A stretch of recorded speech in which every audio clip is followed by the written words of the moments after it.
ஒருத்தர் ஒரு தவறு செஞ்சு விட்றாருன்னு வச்சுக்கங்க. உடனே நீ செஞ்சது தவறு அப்படின்னு சொல்கிறது ஒரு வகை. அதுக்கு பதிலாக எது சரின்னு அவர் புரிந்து கொள்ள உதவி செய்கிறது இன்னொரு வகை. இந்த ரெண்டாவது வகை இருக்குது பாருங்கள், நிர்வாக இயலில் இது ரொம்ப முக்கியம். அலுவலகத்தில் வேலை பார்க்குற ஒருத்தர் முக்கியமாக தெரிஞ்சுக்க வேண்டியது என்ன தெரியுமா? சக ஊழியர்கள்கிட்ட எப்படி பழகணும், மேலதிகாரிகள்கிட்ட எப்படி பழகணும், தனக்கு கீழே வேலை செய்கிறவங்கக்கிட்ட எப்படி பழகணும், வாடிக்கையாளர்கள்கிட்ட எப்படி பழகணும், இவங்க எல்லார்கிட்டையும் செம்மையான உறவை ஏற்படுத்திக்கிறது எப்படி, இதையெல்லாம் சொல்லிக் கொடுக்குற பாடம் தான் இன்டர் பர்சனல் ஸ்கில், திறமையான உறவு அப்படிங்கிறது. எந்த வேலையில் இருந்தாலும் சரி, இந்த உறவுகளை வளர்க்கும் திறன் உள்ளவங்க சீக்கிரம் முன்னுக்கு வந்துடுறாங்க. மற்றவங்கக்கிட்ட உறவை பலப்படுத்திக்கிறது எப்படி அப்படின்னு தெரிஞ்சுக்கிட்டோம்னா எந்த ஒரு தடையையும் சுலபமாக தாண்டி செய்கிற தொழிலில் முன்னுக்கு வந்துடலாம். ஹார்வர்டு பல்கலைக்கழகத்தில் ஒரு கணக்கெடுப்பு பண்ணி பார்த்தாங்களாம். பார்க்குற வேலையில் எது மாதிரி குணாதிசயம் உள்ளவங்க வேகமாக முன்னுக்கு வர்றாங்க அப்படின்னு தெரிஞ்சுக்கிறதுக்காக இந்த கணக்கெடுப்பு. வெவ்வேறு துறையில் வேகமாக முன்னுக்கு வந்திருக்கிற பல பேரை சந்தித்து இந்த சர்வேயை நடத்தியிருக்கிறாங்க. அவங்க கண்டுபிடிச்சி சொல்லியிருக்கிற உண்மை என்ன தெரியுமா? ஒருத்தர் ஒரு வேலையில் இருந்தால் அது சம்பந்தப்பட்ட சப்ஜெக்ட் பற்றிய அறிவு 35% இருந்தால் போதுமா. ஆனால் உறவுகளை வளர்க்கக்கூடிய திறன், இன்டர் பர்சனல் ஸ்கில்லு 65% வேணும். இப்படி உள்ளவங்க சீக்கிரம் முன்னுக்கு வந்துடுறாங்களாம். அதனால் ஒருத்தருக்கு வேலை சரியாக புரியலைன்னா கூட விவரமாக மற்றவங்கக்கிட்ட பழகிறது எப்படின்னு புரிஞ்சால் போதும், அவர் முன்னுக்கு வந்துடலாம். அலுவலகங்களில் மட்டும் இல்லை, எல்லா இடங்கள்லேயும் இது ரொம்ப முக்கியம். வீட்டுக்குள்ளேயும் இது ரொம்ப முக்கியம், வீட்டுக்கு வெளியேயும் இது முக்கியம். அடுத்தவங்கக்கிட்ட பழகிறது எப்படிங்கிறத தெரிஞ்சிக்காதவன் வாழ்க்கையில் முன்னேற முடியாது. இன்றைக்கி ஆயுதங்களால் காயப்படுத்தி கொள்ளுகிறவர்களை விட வார்த்தைகளால் காயப்படுத்தி கொள்ளுகிறவர்கள் தான் அதிகம். பெரியவங்க என்ன சொல்கிறாங்க தெரியுமா? நீங்கள் இந்த பூமியில் பிறந்ததன் அர்த்தம் பூர்த்தியாகணும்னா அடுத்தவங்களுக்கு உதவி பண்ணுங்க. அடுத்தவங்களுக்கு உதவி செய்ய முடியாவிட்டால் கூட பரவாயில்லை, ஆனால் யாரையும் புண்படுத்தி விடாதீங்க அப்படின்னு சொல்கிறாங்க. எனக்கு தெரிஞ்ச ஒருத்தர் ஒரு அலுவலகத்தில் வேலை பார்க்குறார். அவர் சொல்லுவார், எனக்கு இந்த இன்டர் பர்சனல் ஸ்கில் ரொம்ப அதிகம் சார். சக ஊழியர்கள்கிட்ட ரொம்ப சுமூகமாக நடந்துக்குவேன். என் கூட வேலை பார்க்குற ஒருத்தருக்கு ஏதாவது ஒரு கஷ்டம்னா அந்த சமயத்தில் அவர் செய்ய வேண்டிய வேலையை நான் செஞ்சுருவேன் சார் அப்படிம்பார். நான் அவர்கிட்ட சமீபத்தில் அப்படி ஏதாவது செஞ்சுருக்கீங்களா அப்படின்னு கேட்டேன். செஞ்சுருக்கேன் சார். போன வாரம் புதன்கிழமை ஆஃபீஸில் என் பக்கத்து சீட்டுக்காரருக்கு வயிற்று வலி. உடனே நான் மெடிக்கல் லீவ் போட்டுவிட்டு எங்கள் வீட்டுக்கு போயிட்டேன் சார் அப்படின்னார். ஒரு அம்மா தெருவில் உட்காந்து என்னத்தையோ தேடிட்டு இருக்கிறாங்க. அந்த அம்மா ஒரு சூஃபி ஞானி. அவங்க பேர் என்னென்னா ரபியா அல் அடாவியா. அந்த அம்மாவுக்கு கண் கூட தெளிவாக தெரியாது. அந்த பக்கமாக வந்த சில பேர் இவங்களுக்கு உதவி செய்கிறதுக்காக வந்தாங்க. என்ன தேடிகிட்டு இருக்கிறீங்க அப்படின்னு கேட்டாங்க. இதுக்கு அந்த அம்மா, அந்த கேள்வி அவ்வளோ முக்கியத்துவம் இல்லை, நான் தேடிகிட்டு இருக்கிறேன், உங்களால் முடிஞ்சால் எனக்கு உதவி பண்ணலாம் அப்படின்னாங்களாம். உதவி செய்ய வந்தவங்களுக்கு ஆச்சரியம். எதை தேடுறோங்கிறது தெரியாமல் இப்படி ஏன் நேரத்தை செலவழிக்கிறீங்க, நாங்கள் எப்படி உங்களுக்கு உதவ முடியும், எங்களுக்கு ஒன்றும் புரியலையே அப்படின்ட்டுருக்காங்க. சரி, உங்களை திருப்தி பண்ணுறதுக்காக சொல்கிறேன், ஒரு குண்டூசி தொலைஞ்சி போச்சு, அதை தேடுறேன் அப்படின்னாங்களாம் அந்த அம்மா. அதுக்கப்புறம் இவங்களும் சேர்ந்து தேட ஆரம்பிச்சிட்டாங்க. கொஞ்ச நேரம் ஆச்சு, ஒன்றும் கிடைக்கல. உதவி செய்ய வந்தவங்களும் அழுத்து போட்டாங்க. அப்புறம் கேட்டாங்க, இதை பாருங்கம்மா, இது ரொம்பவும் பெரிய தெரு, அகலமான தெரு, அதனால் குறிப்பாக நீங்கள் எந்த இடத்துல அந்த குண்டூசியை தொலைச்சிங்க அதை சொல்ல முடியுமான்னாங்களாம். இதுக்கு அந்த அம்மா, நீங்கள் மறுபடியும் அர்த்தமில்லாத கேள்வியை கேட்குறீங்க, உங்கள் கேள்விக்கும் நான் தேடுறதுக்கும் என்ன சம்மந்தம்னாங்களாம். இதை கேட்டதும் அவங்க ஒரு மாதிரி ஆகிட்டாங்க. என்னம்மா நீங்கள் பைத்தியம் மாதிரி பேசுகிறீங்க அப்படின்னாங்களாம். சரி, உங்களை மறுபடியும் திருப்திப்படுத்துறதுக்காக சொல்கிறேன், அதை நான் எங்கள் வீட்டில் தொலைச்சுட்டேன் அப்படின்னாங்களாம். அப்புறம் எதுக்காக இங்கே தேடிட்டு இருக்கிறீங்க அப்படின்னு கேட்டிருக்காங்க.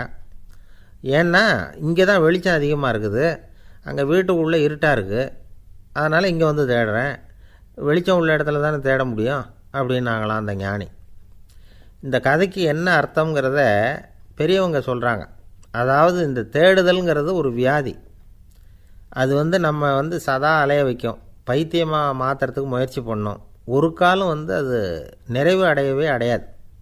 வாழ்வுங்கிறது ஒரு புரிந்து கொள்ள முடியாத சதா இயங்கி கொண்டிருக்கிற ஒரு செயல். அதுக்கு ஆரம்பமும் இல்லை, முடிவும் கிடையாது. எதையோ தேடணும் அப்படிங்கிற உந்துதல் நமக்குள்ளே இருக்கும். ஆனால் குறிப்பாக எதை தேடிட்டு இருக்கிறோம் அப்படிங்கிறது புரியாது. அப்படி ஏதாவது ஒன்றை தேடி அடைஞ்சிட்றோம்னு வச்சுக்கோங்க, உடனே ஒரு அதிருப்தி வந்துடும். அதனால் வாழ்க்கைங்கிறது சலிப்பு நிறைந்தது அப்படிங்கிற எண்ணத்தை உண்டாக்கிக்கிறோம். ஒன்று அடைஞ்சதுக்கு அப்புறம் இன்னொன்று தேட ஆரம்பிச்சிருவோம். ஆக இந்த தேடல்ங்கிறது நாம் ஒன்று அடைஞ்சாலும் அடையாவிட்டாலும் தொடர்ந்து நடந்துக்கிட்டு தான் இருக்கும். இதுக்கு முடிவே கிடையாது.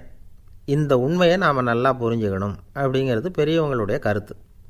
ஏழையும் தேடுறான், பணக்காரனும் தேடுறான், நோயாளியும் தேடுறான், நோய் இல்லாதவனும் தேடுறான், அதிகாரம் உள்ளவனும் தேடுறான், அதிகாரம் இல்லாதவனும் தேடுறான், முட்டாளும் தேடுறான், அறிவாளியும் தேடுறான். ஆனால் யாரும் இதை தான் தேடி சாதிக்க போகிறோம், இதுதான் முடிவு அப்படின்னு திட்டவட்டமாக சொன்னதில்லை. ஒன்று அடைஞ்சதும் இன்னொன்று தேட ஆரம்பிச்சிடுறாங்க, அவ்வளோதான்.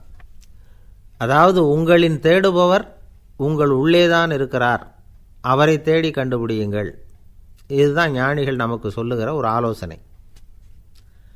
நம்மால் ஒருத்தன் ஜெயிலில் இருந்தான்.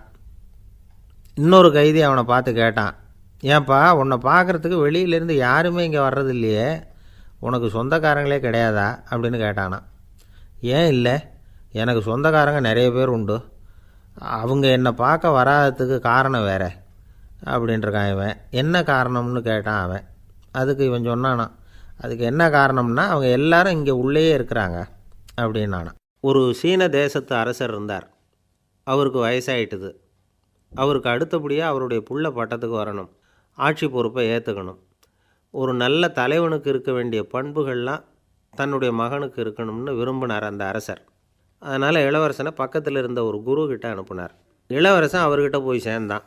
அந்த குரு என்ன பண்ணார் தெரியுமா, இவனை பார்த்து சொன்னார், இதை பாருப்பா, நீ என்ன பண்ணுற, இப்போவே பக்கத்தில் இருக்கிற காட்டுக்கு போ, நடு காட்டில் போய் ஒரு இடத்துல உட்காந்துக்கோ, அங்கே என்னென்ன சத்தம்லாம் உன் காதில் விழுதுன்னு கவனித்து கேளு, உன் காதில் விழுந்த ஓசைகள் என்னென்னங்கிறத என்கிட்ட சொல்லு, அதுதான் எனக்கு தெரியணும், உனக்கு வேலையும் அதுதான் அப்படின்னு சொல்லி அனுப்பி வச்சுட்டார். இளவரசன் காட்டுக்கு போனான். குரு சொன்னபடியே ஒரு இடத்துல உட்காந்து கவனித்து கேட்டான். அதுக்கப்புறம் குருக்கிட்ட திரும்பி வந்தான். என்னென்ன சத்தம்லாம் கேட்ட அப்படின்னு கேட்டார் குரு. குருவே, காட்டில் நான் பறவைகள் சத்தம்லாம் கேட்டேன், மிருகங்களின் ஓசையையும் கேட்டேன், இதை தவிர இடி மின்னல் மழை இதுகளோட சத்தத்தையும் கேட்டேன் அப்படின்னா. குரு யோசனை பண்ணார், நீ இன்னமும் சரியாக கேட்கல, அதனால் மறுபடியும் காட்டுக்கு போ, கொஞ்ச நாள் தங்கியிருந்து கேட்டுட்டு வா அப்படின்னார். இளவரசனுக்கு ஒன்றும் புரியல. இருந்தாலும் குருவின் கட்டளையாச்சே, மறுக்க முடியுமா? உடனே அவன் மறுபடியும் காட்டுக்கு போனான். ஒரு இடத்துல உட்காந்தான். கொஞ்ச நேரம் உன்னிப்பாக கவனித்து கேட்டான். சில நாள் கழித்து குருக்கிட்ட திரும்பி வந்தான். குருவே, இந்த தடவை சில துல்லியமான சத்தங்களை எல்லாம் கேட்டான். தேனீ பறக்கிற சத்தம், நீரோடையின் மெல்லிய ஓசை, இதெல்லாம் கேட்டேன்னா. குரு சிரித்தார். நீ மறுபடியும் காட்டுக்கு போ, இன்னும் சில நாள் அங்கே இரு, முழுமையாக கவனமாக கேட்டுக்கிட்டு வா அப்படின்னு சொல்லி அனுப்பி வச்சுட்டார். இளவரசனுக்கு குழப்பம் அதிகமாகிட்டுது. ஒன்றுமே புரியல. மறுபடியும் காட்டுக்கு போனான். மௌனமாக ஒரு இடத்துல உட்காந்துட்டான். அப்படியே தியானத்தில் ஆழ்ந்துட்டான். சில நாளில் அவனுக்கு இதுவரை கேட்காத ஓசைகள்லாம் கேட்க ஆரம்பிச்சிட்டுது. இதைத்தான் நான் கேட்கணும்னு என்னுடைய குரு எதிர்பார்த்துருக்கிறாருங்கிறத புரிஞ்சுக்கிட்டான். உடனே குருக்கிட்ட ஓடனான். குருவே, இந்த தடவை காதுகளுக்கு கேட்க முடியாத சில ஓசைகளை கூட என்னால் உணர முடிஞ்சுது. பூ மலருகிற ஓசை, சூரியனால் பூமி சூடாகிறப்போ எழுகிற ஓசை, காலை பனித்துளியை இந்த புல்லுலாம் குடிக்கிற ஓசை, இது எல்லாம் என்னால் நல்லா கேட்க முடிஞ்சுது அப்படின்னா. குருவுக்கு இப்போ தான் திருப்தி ஏற்பட்டு தான். இளவரசனை பார்த்து சொன்னார், இதை பாருப்பா, இப்போ தான் நாட்டை ஆளுகிற தகுதி உனக்கு வந்திருக்குது அப்படின்னு சொல்லி அதுக்கு விளக்கமும் கொடுத்தாராம். எந்த அரசன் தன்னுடைய மக்களின் இதயம் பேசுகிற மௌன மொழியை, மௌன வார்த்தைகளை கேட்குறானோ அவன்தான் ஆள தகுதி உள்ளவன். எந்த அரசன் தன்னுடைய மக்களின் உணர்ச்சிகளை உண்மையாக உணர்றானோ அவன்தான் முதன்மையான அரசன். போலி வார்த்தைகளை மட்டும் கேட்டுட்டு பல மௌன ராகங்களை காதில் வாங்கிக்காதவன் அரசனே இல்லை. எந்த நாட்டில் எப்போ ஒரு அரசன் தன்னுடைய மக்களின் உணர்ச்சிகளை கேட்க மறுக்கிறானோ அன்னையிலேருந்தே அந்த நாடு அழிய தொடங்குது அப்படின்னு அர்த்தம்.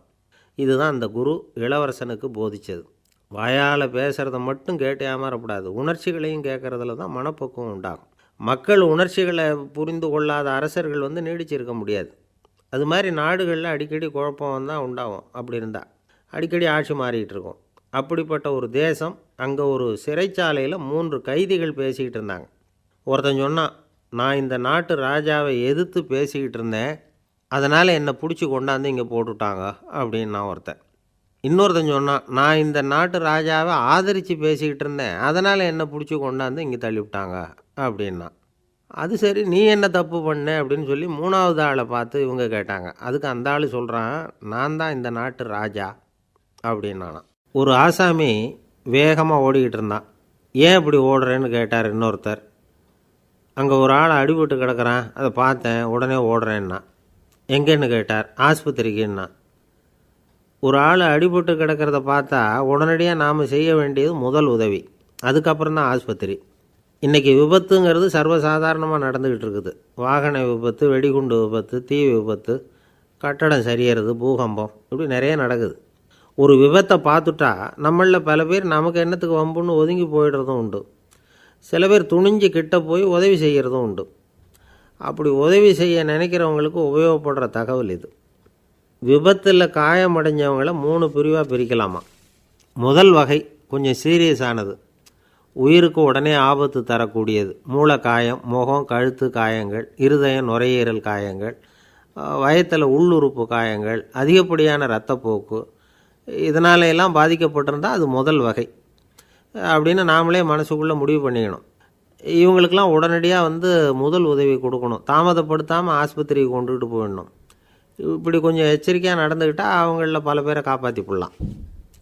2வது வகை எப்படின்னா, முதல் உதவி விரைவாக கிடைச்சா உயிர் பிழைக்கக்கூடிய மார்பு காயங்கள், கைகால் எலும்பு முறிவு, இடுப்பு முதுகெலும்பு காயம், சீரான இரத்த சேதம், இப்படிப்பட்டவங்களை 2வது வகையாக பிரிக்கணும். ஆபத்து இல்லாத சிராய்ப்புகள், சிறு காயங்கள், இரத்த உறைவுகள், இதனால் பாதிக்கப்படுறவங்க 3வது வகை. ஒருத்தர் தலையில் அடிபட்டு நினைவு விழுந்துட்டார்னு வச்சுங்க, அவருக்கு வாந்தி வர்றதுனால புறையேறி மூச்சு அடைப்பு உண்டாகும். இப்படி ஆகாமல் இருக்கிறதுக்காக தலையை ஒரு பக்கமாக சாய்ச்சி வைக்கலாம். நாடி துடிப்பையும் இதய துடிப்பையும் தொட்டு பார்க்கணும். அது குறைஞ்சிருந்தாலும் சரி, நின்று இருந்தாலும் சரி, அவர் மார்பை நிமிஷத்துக்கு 80 தடவை உள்ளங்கையால் அழுத்தி இதய துடிப்பை மீட்கிறதுக்கு உதவி பண்ணணும். கழுத்தில் காயம்பட்டாலும் ஆபத்து அதிகம். கழுத்துக்கு அடியில் ஒரு துண்டை மடித்து வைக்கலாம். 2 பக்கமும் சின்ன தலையணை அல்லது துணி மடிப்புகளை வச்சு கழுத்தை அதிகமாக அசையாமல் பார்த்துக்கலாம். முதுகெலும்பு முறிஞ்சிருக்குமோ அப்படிங்கிற சந்தேகம் இருந்ததுன்னா அவரை அதிகமாக அசைய விடக்கூடாது. அதிகமாக அசைஞ்சால் தண்டு இடத்துல பாதிப்பு ஏற்பட்டு கைகால் விளங்காமல் போயிடும். அவரை ஒரு கனமான போர்வை இல்லைன்னா பாயில் படுக்க வச்சு 4 பேர் மெதுவாக தூக்கி மருத்துவ உதவிக்கு அனுப்பி வைக்கலாம். கையெலும்பு முறிஞ்சிருந்தால் முறிஞ்ச பாகத்தை உடம்போடு சேர்த்து அசையாமல் கட்டி போடலாம். கால் எலும்பு முறிஞ்சிருந்தால் மற்ற காலோடு சேர்த்து கட்டி போடலாம். முறிஞ்ச பாகம் தொங்காமல் பார்த்துக்கணும், அப்போ தான் வீக்கம் உண்டாகாமல் இருக்கும். வெட்டு காயம், குண்டடிப்பட்ட காயம், இதிலெல்லாம் இரத்தப்போக்கு அதிகமாக இருக்கும். ரத்தம் வெளியேற ஆபத்து அதிகம். சுத்தமான துணியை பல மடிப்புகளை மடித்து காயத்தின் மேலே வச்சு அழுத்தமாக ஒரு 10 நிமிஷம் பிடிச்சிக்கணும். ரத்தம் நின்ன உடனே காயத்துக்கு கட்டு போடலாம். சில சமயம் காயம்பட்ட பாகத்தை உயரமாக தூக்கி பிடிச்சிக்கிட்டா தான் ரத்த கசிவு நிற்கும். இந்த விவரங்களையெல்லாம் கொஞ்சம் மனசில் வாங்கி வச்சுக்கிட்டோம்னா சமயத்தில் உதவும். ஏன்னா இந்த காலத்தில் விபத்து எந்த ரூபத்தில் எப்போ வரும்னு யூகிக்கவே முடியல. நண்பர் ஒருத்தர் சொன்னார், நேற்றுக்கு பாருங்கள் சார், என் கண்ணு முன்னாடியே ஒரு சின்ன விபத்து நடந்ததுன்னார். என்னென்னு விசாரித்தோம். ஒரு பஸ்ஸில் வந்துக்கிட்டு இருந்தேன். அந்த பஸ்ஸில் பின்பக்கம் படி ஓரமாக நின்றுக்கிட்டு இருந்த ஒருத்தர் ரோட்டில் விழுந்துட்டார். டிரைவர் அதை கவனிக்கலை, நிறுத்தாமல் அவர் பாட்டுக்கு போகிறாருன்னார். கண்டக்டர் உடனே விசில் கொடுத்து பஸ்ஸை நிறுத்த வேண்டியது தானே அப்படின்னோம். அதுதான் சார் முடியாமல் போச்சுன்னார் அவர். ஏன்னு கேட்டாங்க.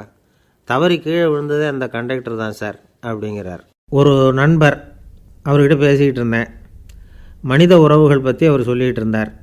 அமெரிக்காவில் தந்தை மகன் உறவு எப்படி இருக்குது அப்படிங்கிறத விளக்கிறதுக்கு அவர் ஒரு கதையை சொன்னார். ஒரு அப்பா பகல் பூராவும் அலுவலகத்தில் வேலை, ஓடி ஆடி உழைச்சிக்கிட்டு களைச்சி போய் ராத்திரி 10 மணிக்கு மேலே வீடு திரும்பினான். வீட்டு வாசலில் அவரோட மகன் காத்துக்கிட்டு இருக்கிறான். இன்னமும் தூங்கலை. அப்பாவை வாசல்லையே தடுத்து நிறுத்தி, அப்பா உனக்கு சம்பளம் எவ்வளவு அப்படின்னு கேட்குறான். ஏற்கனவே ஆஃபீஸ் பிரச்சனைகளால் அழுத்து போய் திரும்புகிற அப்பாவுக்கு கோவம் வந்துடுது. என்னடா இப்படிலாம் கேளுன்னு உங்கள் அம்மா உனக்கு சொல்லி கொடுத்தாளா அப்படின்னு சொல்லிவிட்டு உள்ளே போய் சட்டையை கட்டி மாட்டிவிட்டு குளிச்சுவிட்டு மறுபடியும் வெளியில் உடையை மாற்றுகிற சமயம் அப்போ மறுபடியும் மகன் உள்ளே வந்து நிற்கிறான். அவர் முன்னாடியே. அப்பா உனக்கு எவ்வளவு சம்பளங்கிறான் மறுபடியும். அப்பாவுக்கு எரிச்சல் அதிகமாகிட்டுது. மணிக்கு $20 போதுமா அப்படின்னார். அப்படின்னா எனக்கு ஒரு $10 தர முடியுமான்னா மகன். இதுக்கு தான் என் சம்பளம் எவ்வளவுன்னு கேட்டியா? 2ஆம் வகுப்பு படிக்கிற உனக்கு எதுக்குடா $10 அப்படின்னு கத்திவிட்டு தொலைக்காட்சி பெட்டியின் முன்னாடி போய் உட்காந்துக்கிட்டு ஏதோ நிகழ்ச்சியை பார்க்க ஆரம்பிச்சிட்டார். கொஞ்ச நேரம் கழித்து மறுபடியும் மகன் வந்து நிற்கிறான். அப்பா ப்ளீஸ் எனக்கு ஒரு $10 கொடுக்க முடியுமா? மகனுடைய கண்களில் கண்ணீர். என்னடா அவன் கண்ணீரை காட்டி காரியம் சாதிக்கலாம்னு பார்க்குறியா? ஒரு காசு கூட கொடுக்க மாட்டான் போ அப்படின்னு விரட்டி விட்டான். மகன் கண்ணீரை தொடச்சிக்கிட்டே கண்ணை தொடச்சிக்கிட்டு பேசாமல் போய் படுத்துக்கிட்டானான். கொஞ்ச நேரம் ஆச்சு. அப்பாவோட கோபம் கொஞ்சம் கொஞ்சமாக குறைஞ்சிது. பிள்ளைகிட்ட கோபமாக கத்துனது தப்பு தாங்கிறது புரிஞ்சுது அவனுக்கு. எழுந்திரிச்சு போனான், படுக்கை இறக்கி போனான். மகனை பார்த்தான். அவன் தலையணையை கட்டி பிடிச்சிக்கிட்டு அழுதுகிட்டு இருக்கிறான். அவனை மெல்ல நெருங்கி அவங்ககிட்ட எதமாக பேசுகிறதுக்கு ஆரம்பித்தானான். எதுக்குடா உனக்கு $10 பள்ளிக்கூடத்தில் கேட்டாங்களா அப்படின்னு கேட்டானான். மகன் சொல்லியிருக்கான், இல்லை டாடி, உனக்கு 1 மணி நேரம் சம்பளம் $20ன்னு சொன்னேன். நீ ஏற்கனவே எனக்கு கொடுத்த பாக்கெட் மணி $10 என்கிட்ட இருக்குது.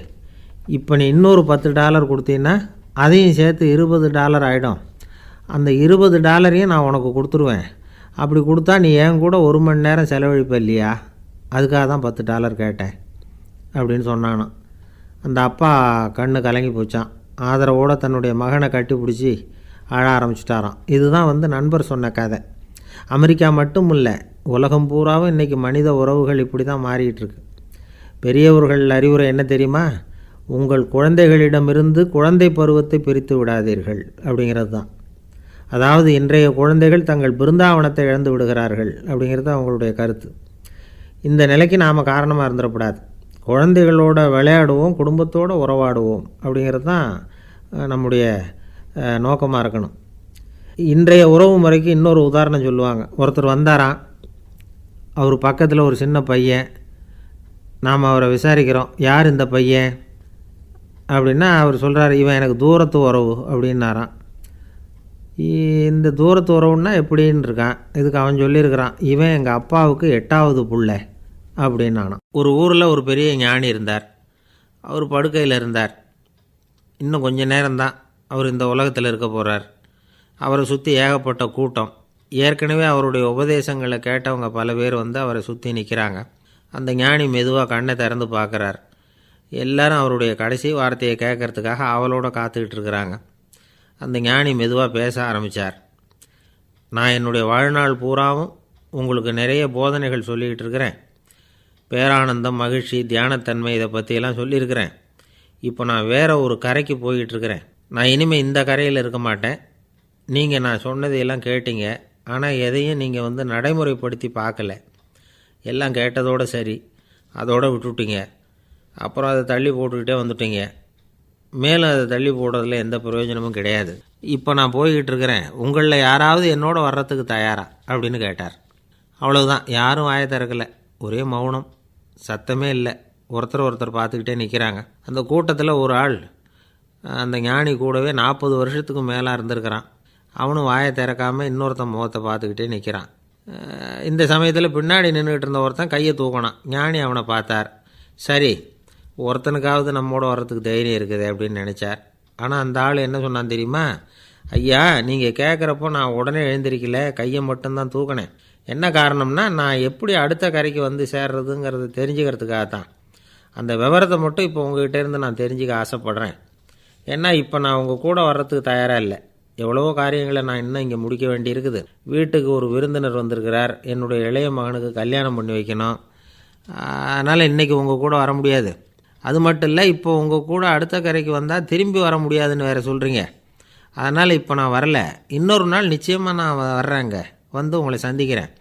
அதனால் இப்போ நீங்கள் இன்னொரு தடவை எங்களுக்கு விளக்கமாக சொல்லணும். ஏற்கனவே பல தடவை சொல்லியிருக்கிறீங்க. தயவு பண்ணி இப்போ ஒரு தடவை சொன்னீங்கன்னா சௌகரியமாக இருக்கும். அந்த அடுத்த கரையை அடையிறது எப்படி? இப்போ ஒரு தடவை அதை விளக்கமாக சொல்லிட்டிங்கன்னா நல்லா ஞாபகப்படுத்திக்குவேன். அது சரியான சமயம் வர்றப்போ இது எனக்கு உதவியாக இருக்கும் அப்படின்னு நானும். ஆனால் உண்மை என்ன தெரியுமா? அந்த சரியான சமயம் வரவே இல்லை அப்படிங்கிறது தான் உண்மை. இப்படி அந்த கதை முடியும். இந்த கதை அந்த ஒரு ஆளுக்கு மட்டும் இல்லை, கிட்டத்தட்ட எல்லாருக்குமே அது பொருந்தும் அப்படிங்கிறாங்க விவரம் தெரிஞ்சவங்க. எல்லாருமே அந்த சரியான தருணத்துக்காகத்தான் காத்துக்கிட்டு இருக்கிறாங்களாம்.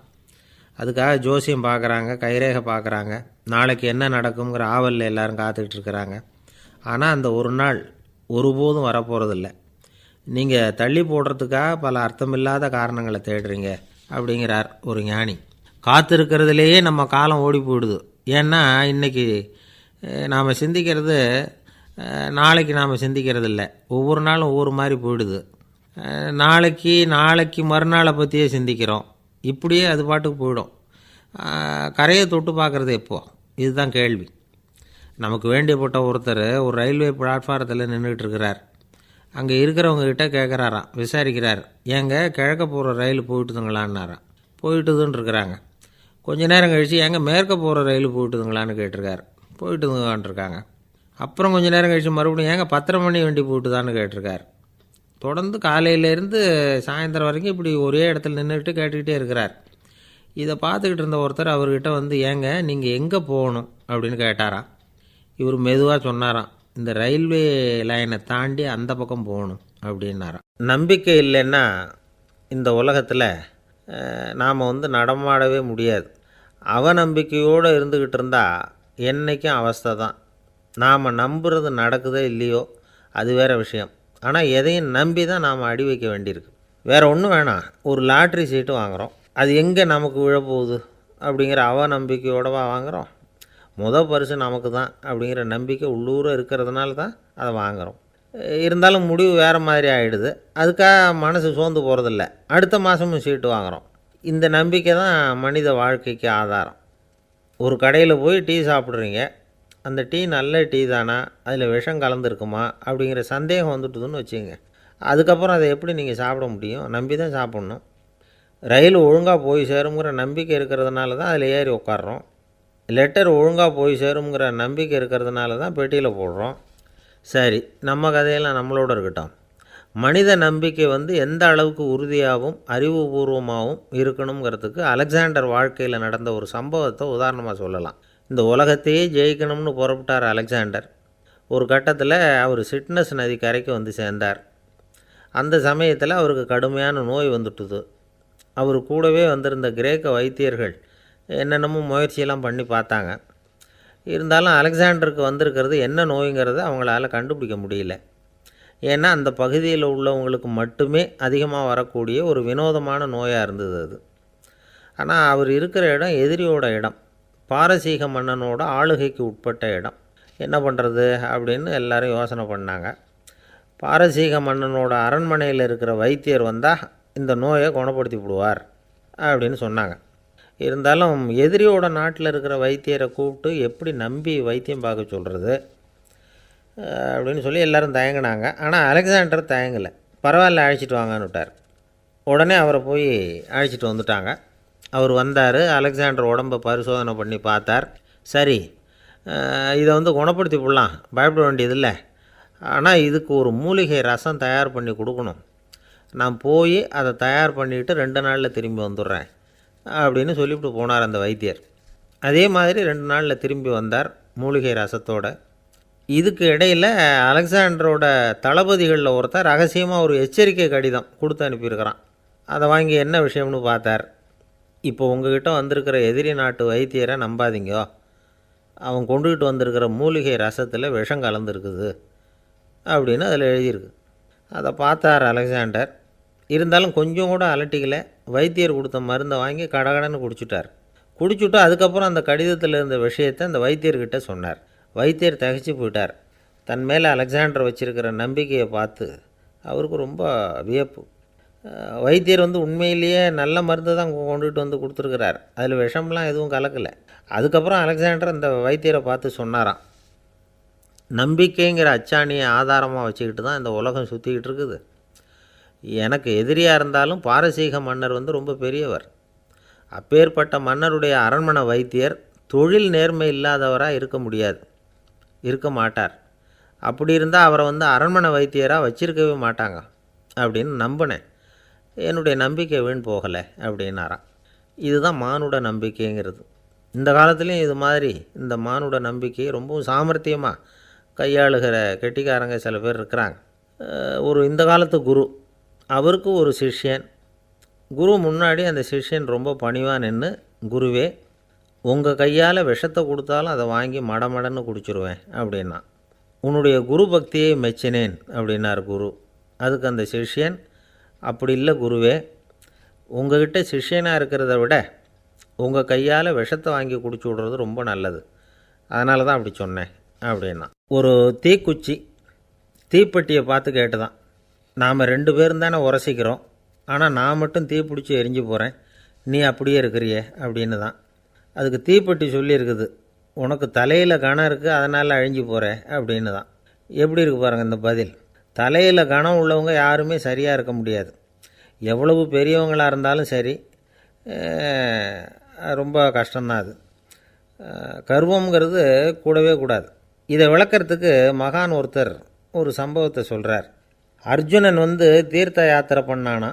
அப்போது தென்னிந்தியாவுக்கு வந்திருக்கிறான். ராமேஸ்வரத்துக்கு போனப்போ அங்கே இலங்கைக்கு கல்லுலாம் அடுக்கி போடப்பட்டிருந்த பாலத்தை பார்த்தானா. ஒரு சின்ன குரங்கு அதுக்கு பக்கத்தில் விளையாடிக்கிட்டு இருந்திருக்கு. அதை பார்த்துட்டு அர்ஜுனன் சிரிச்சிருக்கான். ஏன் சிரிக்கிறேன்னு கேட்டிருக்கு அந்த குரங்கு. ராமன் மிகச்சிறந்த வில் வீரன், அப்படி இருக்கிறப்போ அவன் இலங்கைக்கு அம்புகளாலேயே ஒரு பாலம் கட்டியிருக்கலாம். அதை விட்டுட்டு போயும் உன்ன மாதிரி குரங்குகளை துணையாக வச்சுக்கிட்டு இப்படி ஒரு கருங்கல் பாலத்தை கட்டியிருக்கிறானே அப்படின்னு நானா. அம்புகளால் பாலம் கட்ட முடியுமா அப்படின்னு கேட்டு தான் குரங்கு. ஏன் முடியாது, என்னால் முடியுமேன்றிருக்கான் அர்ஜுனன்.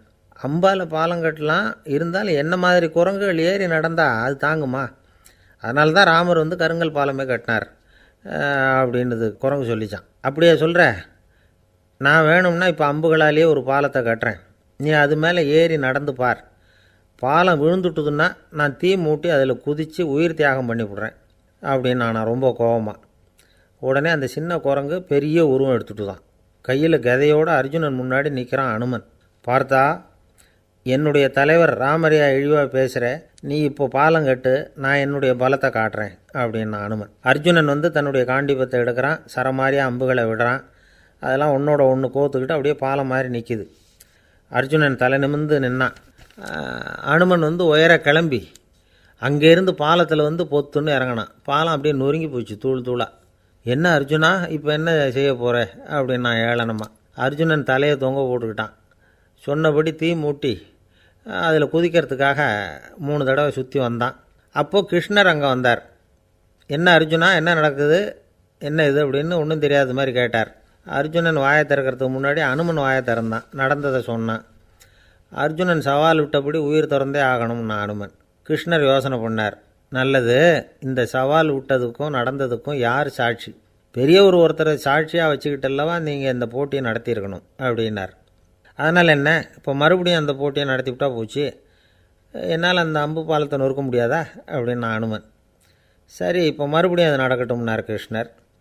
அர்ஜுனன் அம்பு பாலம் அமைச்சான். அனுமன் ஏறி குதிச்சான். பாலம் அசைஞ்சு கொடுக்கவே இல்லை, அவ்வளோ உறுதியாக இருக்குது. இப்போ அனுமன் தலையை குனிஞ்சிக்கிட்டான். அர்ஜுனன் நன்றியோடு நிமிர்ந்து பார்த்தான். கிருஷ்ணருடைய தோள்கள்லேயும் முதுகள்லேயும் ரத்தம். என்ன சுவாமி, என்ன நடந்ததுன்னு நான் பதறி போய், உன் அம்பு பாலத்தை நான் தான் முட்டு கொடுத்து தாங்கிக்கிட்டு இருந்தேன். அனுமன் குதித்தப்போ என் மேலே ஏற்பட்ட காயங்கள் இவை. பின்ன உன்னுடைய அம்பு பலத்தினாலேயா பாலம் நின்றுதுன்னு நினைக்கிற அப்படின்னாரான். முதல்ல அர்ஜுனன், அப்புறம் அனுமன் 2 பேருக்குமே கர்வ பங்கம் ஆகிட்டு தான். அதாவது அவங்கக்கிட்ட இருந்த கர்வம் போயிட்டுது. யாராக இருந்தாலும் கர்வம் கூடாதுங்கிறத இதிலேருந்து நாம் புரிஞ்சுக்கணும். இந்த காலத்தில் நாமெல்லாம் எந்த விஷயத்துக்கெல்லாம் கர்வப்பட்டுருக்கோம் தெரியுமா? 2 பெண்கள் தங்களுடைய கணவன்மார்களை பற்றி ரொம்ப பெருமையாக பேசிக்கிட்டாங்களாம். அதில் ஒரு அம்மா சொல்லியிருக்கு, என் வீட்டுக்காரர்கிட்ட எந்த சப்ஜெக்ட் கொடுத்தாலும் சரி அந்த விஷயத்தை பற்றி அழகாக 1 மணி நேரம் பேசுவார் அப்படின்னாங்களாம். உடனே இன்னொரு அம்மா, அது என்ன பிரமாதம், என் வீட்டுக்காரருக்கு சப்ஜெக்டே தேவையில்லை, விஷயமே இல்லாமல் நாள் பூரா பேசிக்கிட்டு இருப்பார் அப்படின்னாங்களாம்.